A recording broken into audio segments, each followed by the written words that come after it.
A gente vive ouvindo falar de pessoas que gostariam de encontrar um disco voador, um alienígena, mas vamos combinar.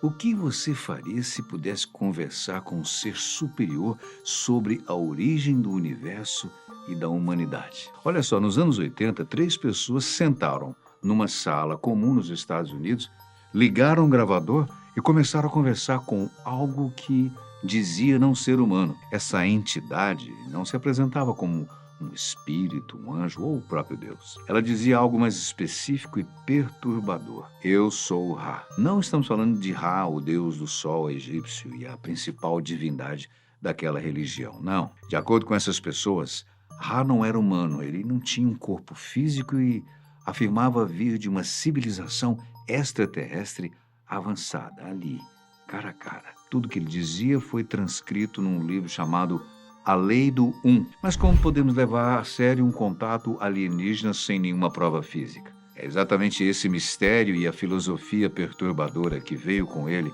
que vamos investigar agora. E que bom realizarmos essa investigação juntos. Espero que esteja tudo bem com você. A origem de Ra não começa com luzes no céu.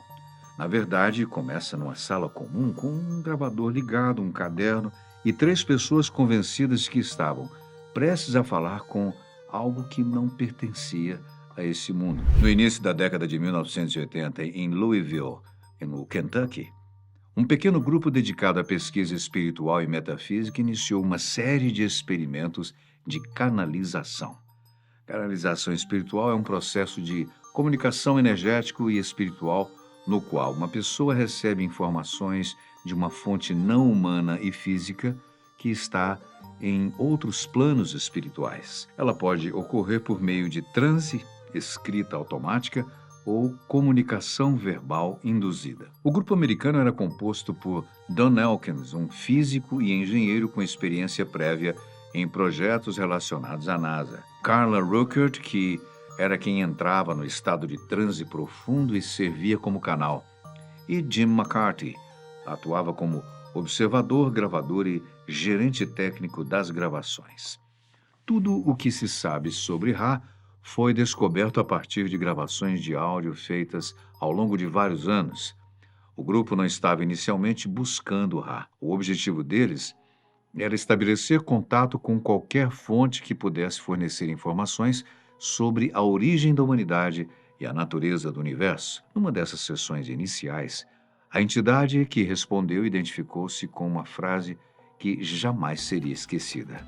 Eu sou Ra. A entidade não se expressava em frases emotivas. Ela respondia de maneira técnica e consistente. Esse ser explicou conceitos complexos ao longo de centenas de sessões. Ra afirmava não ser um indivíduo, mas um complexo de memória social, uma consciência coletiva composta por milhões de entidades que haviam evoluído para além da forma física. Dizia que não habitavam mais corpos materiais e que se comunicavam a partir de um nível de existência diferente do humano. Eu sei, ouvir isso pode parecer ficção, piração, qualquer coisa assim. Se assemelha até mesmo à trama de Pluribus, uma série recente disponível no Apple TV, onde alienígenas possuem uma mente coletiva. Mas aqui nós estamos falando de um caso real. Em mais de 100 sessões formais, Ra sempre foi o mesmo. A mesma lógica, a mesma identidade, nenhuma contradição, nenhuma história improvisada. Zero adaptação às tendências espirituais do momento. As sessões seguiam um protocolo rígido. Carla entrava num transe profundo, Don fazia perguntas pré-preparadas e Jim registrava cada palavra. Ao final, o áudio era transcrito palavra por palavra, sem correções. Ra sempre respondia na primeira pessoa do plural. Ele nunca dizia eu como indivíduo. Ele não alegava ter vindo para salvar a humanidade, não oferecia tecnologia, não prometia contato físico e não pedia adoração. O seu objetivo declarado era transmitir informações filosóficas e cosmológicas. Mas isso somente se os humanos as solicitassem livremente. Aqui reside o primeiro conceito central do livro. o livre-arbítrio. Ra sempre insistiu que não podia interferir diretamente na evolução humana nem impor conhecimento. Ele só podia responder a perguntas feitas conscientemente. Quando a pergunta se aproximava demais da revelação de informações que, segundo Ra, poderiam alterar o curso natural da humanidade, a resposta era parcial ou totalmente negada. Em O Material Ra, Jim apresentou o que se tornaria o primeiro registro completo sobre a presença de Ra. O livro investiga desde a chegada inicial dessas entidades até o seu papel na construção de legados monumentais e no desenvolvimento das primeiras civilizações. Mas por que Ra se definiu como extraterrestre? Logo no começo, o grupo perguntou o que exatamente ele era. Ra respondeu que não era como um espírito, um anjo ou uma divindade. Ele se definiu como uma inteligência extraterrestre não física, originária de outro sistema estelar, que evoluiu além da necessidade de corpos materiais. Segundo Ra, o universo não é dividido entre matéria e espírito como o pensamento humano tradicional entende. Ele é organizado em níveis de densidades. Ra explicou que existem 7 densidades principais de experiência, cada uma associada a um tipo de consciência e uma forma de aprendizado. Os humanos, segundo essa explicação, estão na terceira densidade, caracterizada pela autoconsciência, pela tomada de decisões morais e pela experiência do livre-arbítrio. Ra afirmou que sua civilização havia atravessado a terceira densidade milhões de anos atrás e que agora existia uma sexta densidade, onde a individualidade começa a se dissolver numa consciência coletiva. Bem, aqui nós encontramos um dos conceitos mais difíceis de se compreender. Ra não se descreveu como uma mente única, mas como muitas mentes unificadas. Segundo ele, quando uma civilização atinge um certo nível de desenvolvimento ético e consciente, os indivíduos deixam de se perceber como entidades separadas. Memórias, conhecimentos e experiências são totalmente compartilhados. Não há segredos internos, hierarquias ou conflitos de interesse. Quando questionado sobre sua origem física, Ra afirmou ter evoluído de um sistema estelar diferente do nosso, sem fornecer coordenadas específicas.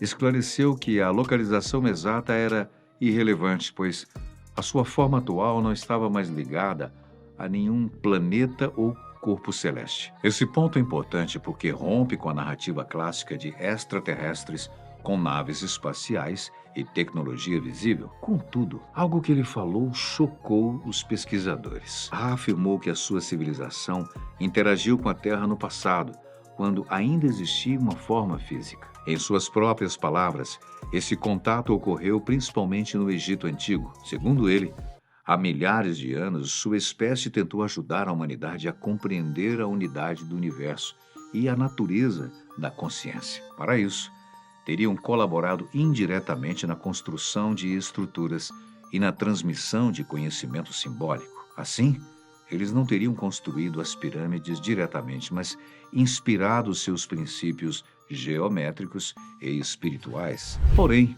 a mensagem de sua civilização foi distorcida pelos humanos. O ensinamento acabou se tornando hierarquia, religião e poder. A compreensão da igualdade de todos os seres não existiu. Os humanos começaram a venerar símbolos e criar castas. Ra afirmou que essa experiência foi um erro, que eles interferiram demais e, por essa razão, no presente, o seu contato se limitava estritamente a responder perguntas sem intervenção física. É assim que o conceito que dá título ao livro, A Lei do Um, surge pela primeira vez. Ra definiu isso como o princípio fundamental do universo. Essa lei significa que tudo no universo é uma única e mesma energia, uma única consciência, o Um. Não há separação real entre seres, planetas ou consciências. A separação é uma experiência temporária necessária para o aprendizado, mas não uma verdade absoluta. Assim, o bem e o mal não são forças absolutas, mas escolhas dentro de um sistema de aprendizado.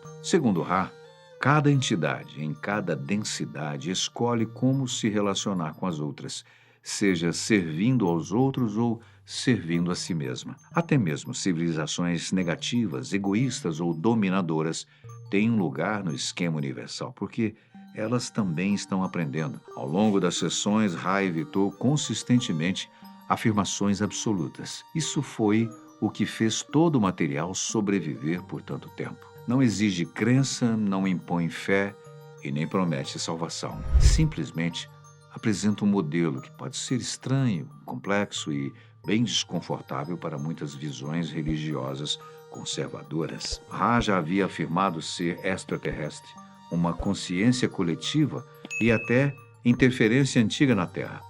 Mas nada disso foi tão perturbador quanto o que vem a seguir. Nas sessões sobre a Lei do um dos temas mais recorrentes foi o ser humano.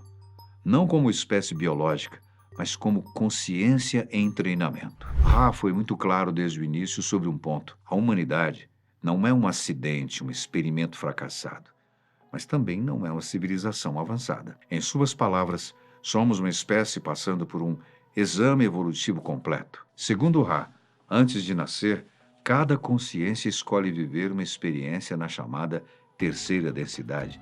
E o motivo, segundo ele, é simples: aprender a escolher. A Terra para eles é um lugar único. Aqui, o livre-arbítrio é intenso e o suficiente para que cada decisão realmente importe. Não basta apenas existir, é preciso se posicionar. E nessa etapa existem dois caminhos principais: servir aos outros ou servir a si mesmo. Servir aos outros implica cooperação, empatia, reconhecimento da unidade como um todo. Servir a si mesmo significa controle, poder, manipulação e hierarquia. Ambos os caminhos são possíveis. Ambos levam à evolução, mas conduzem a destinos muito diferentes. Ra afirma que a humanidade está fragmentada porque está exatamente no ponto em que essa escolha precisa ser feita. É por isso que o mundo é caótico e porque atos de extrema compaixão coexistem com a violência. Não é uma falha no sistema, é o sistema funcionando. A Terra é um planeta de terceira densidade em transição, o que significa que está se aproximando do fim do seu ciclo de aprendizado. Mas calma, não estávamos falando de uma visão apocalíptica. Ra sempre negou o fim do mundo físico. Ele falava sobre uma mudança na densidade, uma alteração no nível dominante de consciência. Quando uma civilização completa o seu ciclo de terceira densidade, ocorre uma separação natural. As consciências que alcançaram uma orientação clara continuam sua evolução em níveis mais elevados, enquanto aquelas que não alcançaram repetem o processo de aprendizado em outros ambientes. E esse processo, para ele, não é um julgamento. Não existe punição nem condenação eterna. Ele funciona como um mecanismo automático de alinhamento. Ra insistiu que ninguém é deixado para trás como punição. Eles apenas continuam onde ainda precisam aprender. Vale destacar que aqui surge uma afirmação que incomodou tanto religiosos quanto cientistas. Ra disse que muitas consciências na Terra não se originaram aqui. A humanidade seria uma mistura de entidades nativas da Terra e entidades de outros planetas que também não conseguiram completar o seu aprendizado em ciclos anteriores. Ele chamou essas entidades de viajantes, consciências avançadas que teriam encarnado voluntariamente na Terra. Ra esclareceu que esses viajantes não se lembram da sua origem. Eles vivem vidas humanas normais e morrem como qualquer outra pessoa. A diferença está numa maior sensibilidade ao sofrimento alheio e um sentimento persistente de não pertencer completamente. E aqui nós devemos ter muito cuidado. Ra pediu para que ninguém acreditasse ser especial. Ele era contra o ego espiritual. Pensar ser o escolhido era uma das distorções mais comuns. Ra também era cauteloso ao falar da humanidade. Ele afirmava que civilizações de densidades superiores, como a dele, observavam o desenvolvimento de espécies de terceira densidade por motivo de estudos, mas sem, claro, interferir diretamente. A falta de interferência é justamente para não violar o livre-arbítrio e prejudicar o aprendizado da raça humana. Um dos pontos que mais gerou controvérsia no livro A Lei do foi a menção de entidades negativas. Não estamos falando de demônios ou seres malignos, mas sim de consciências avançadas que escolheram o caminho do autosserviço. Segundo Ra, o objetivo dessas entidades não é destruir por prazer, mas controlar, hierarquizar e dominar como uma forma de evolução. Para elas, o poder não é um meio, é o próprio aprendizado. Segundo Ra, essas entidades negativas existiriam na quarta e quinta densidades. Elas não atuam pela força direta, mas pela influência psicológica, pela manipulação e pela criação de estruturas de controle. A principal ferramenta delas não é a violência, é a crença. E aqui surge uma afirmação central. Essas entidades não podem violar diretamente o livre-arbítrio humano. Para influenciar, elas precisam de consentimento, mesmo que inconsciente. Esse consentimento aparece quando uma sociedade aceita hierarquias extremas, obediência cega, o medo constante ou a concentração de poder sem questionamento. Ao longo das conversas, Ra revelou que o seu maior erro do passado foi justificar a dominação religiosa ou política. Por isso, nas sessões, ele se mostrou extremamente cauteloso. Recusou-se a ser adorado, recusou rituais e autoridade. Insistiu repetidamente que eles não eram deuses e que qualquer tentativa de elevá-lo a esse nível distorceria a mensagem. Este ponto é fundamental para entender por que a lei do não se tornou um culto. Não há um líder carismático, uma hierarquia interna ou promessas de salvação. Há apenas um texto denso, repetitivo para alguns, frustrante para outros e profundamente desconfortável para aqueles que buscam respostas fáceis. Mas por que Ra parou de se comunicar? Censura? Perseguição externa? Não, nada disso. A exaustão humana foi o principal motivo. Ra explicou desde o princípio que a comunicação dependia de um equilíbrio delicado. A canalizadora, Carla Rueckert, entrava num estado de transe profundo que exigia um alinhamento preciso entre as suas condições física, mental e emocional. Qualquer desequilíbrio afetava a qualidade do contato. Ao longo das sessões, Ra foi avisado de que a canalizadora estava progressivamente enfraquecendo-se, não por danos externos, mas por desgaste interno. Ra então deixou claro que a prioridade não era continuar a comunicação, mas preservar a integridade do canal humano. Em 1984, após mais de 100 sessões, o contato chegou ao fim. Não houve alerta final, nem revelação grandiosa. Apenas terminou. Esse encerramento discreto contrasta com outros relatos, quase sempre marcados por profecias e avisos apocalípticos. Aqui não houve nada disso. Após o fim das sessões, o grupo publicou o material exatamente como foi recebido. Sem edições para melhorar a mensagem, sem ajustes para eliminar contradições e sem reorganizar o texto para torná-lo mais atraente. O conteúdo permaneceu intacto, com todas as limitações e imperfeições. E isso foi fundamental para sua fama. Um dos argumentos mais fortes a favor da autenticidade do caso é justamente o fato de ele não ter sido ajustado para convencer. Não foi pensado para ser um livro comercial. Não foi feito para agradar. Pelo contrário, muitos leitores desistem da leitura justamente por causa da sua densidade. Bem, mas o que aconteceu então com o grupo? Carla Rueckert continuou sua vida sem se proclamar profetisa ou líder espiritual. Don Elkins morreu anos depois em circunstâncias trágicas que alguns tentaram associar ao material. Já Jim McCarthy dedicou décadas à preservação e distribuição do material, sempre mantendo uma postura clara. Não se trata de acreditar, mas de estudar. As críticas ao caso foram rápidas e, convenhamos, legítimas. Do ponto de vista científico, não há como provar a existência de Ra. Não existem evidências físicas, medições independentes ou qualquer forma de replicação experimental. Mas para quem leva a história a sério, o valor do caso não está em provar quem ou o que era Ra. Está em algo diferente, no fato de que o registro existe. As sessões aconteceram. Houve consistência internas, regras claras, limites bem definidos. E ao longo de todo o processo, o grupo não explorou o material para ganho pessoal. Para os céticos, há a teoria de que o conteúdo pode ter surgido do subconsciente de Carla, influenciado por leituras anteriores crenças filosóficas e o contexto cultural da época. No entanto, mesmo essa hipótese deixa questões sem resposta. O nível de coerência ao longo dos anos, a capacidade de responder a perguntas técnicas sem grandes contradições e a insistência constante em não adorar, nem obedecer, não se encaixam facilmente numa narrativa típica movida pelo ego. Bem, seja qual for a sua opinião, uma coisa é bem clara: Ra nunca pediu fé, nunca pediu seguidores, nunca pediu obediência. Ela pediu apenas algo muito específico: discernimento. É por isso que ele sempre repetia: aproveite o que lhe ressoar e deixe o resto. Diante de tudo isso,